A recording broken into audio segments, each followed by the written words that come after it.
When we look at the links between hunger and conflict, you have to keep in mind that war and conflict destroys a country's assets. It can also be a source of that conflict, is the competition for land and water resources, biological resources. But at the end of the day, depending on how that conflict evolves, in most cases, of course, the country or the region or the area will be much worse off at the conclusion, at the end of that conflict. Human capital, of course, can be very much affected. A good example would be the genocide in Cambodia when the Khmer Rouge came into power. They literally rounded up everyone in the capital city, Phnom Penh, who was wearing glasses, spectacles. The idea being that that was a sign of the intelligentsia, of the elites of the country, and they were determined to rid the country of those elites, and they were the first ones sent out to the killing fields. So you can imagine the effect that that had on the ability of the society to recover after the Khmer Rouge left power, and that an entire generation of the professional class and the most well-educated people in the country had been systematically exterminated. Government expenditures, lower investments in education and health, agriculture, environmental protection. Governments have priorities, and they will be simply to survive oftentimes in these situations or to fight the internal or the external threat. And of course, it's easier to buy guns than to build schools and fund health clinics. And this is why we find in many countries, even in times of peace, that the agriculture, the health, and the education ministries will always be those that will be the least well-funded.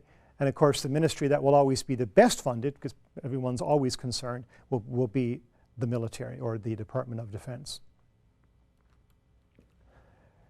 Again, in links between hunger and conflict, food and economic insecurity play a major role. National resource scarcity, that scarcity alone can be a source of conflict. When dominant groups seize land and food that's scarce from those who are marginalized, those who are easy targets, can you say, and this can often lead to major violence, like Rwanda again, Sudan, Ethiopia. It's a very long list.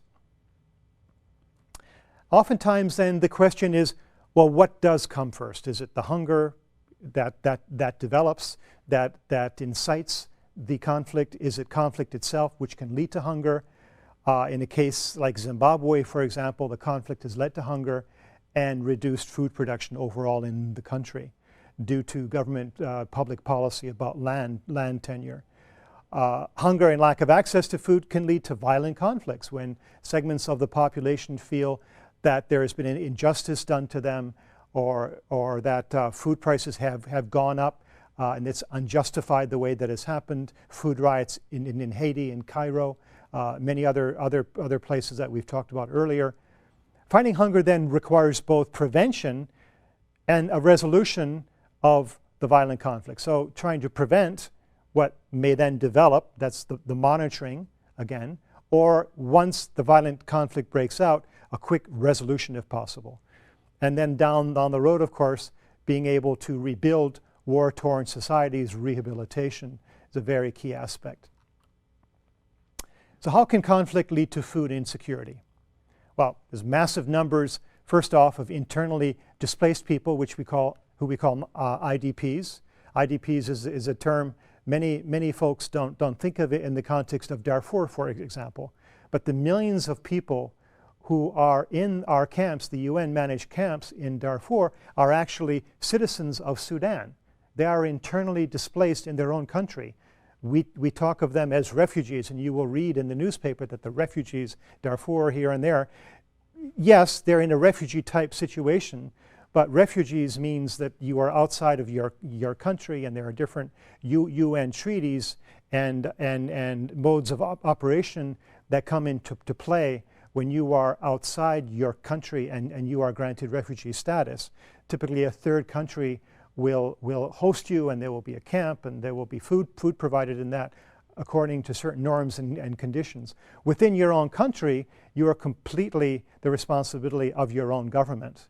And many of those who we think of as refugees in the world are actually refugees with the small r within their own country as internally displaced.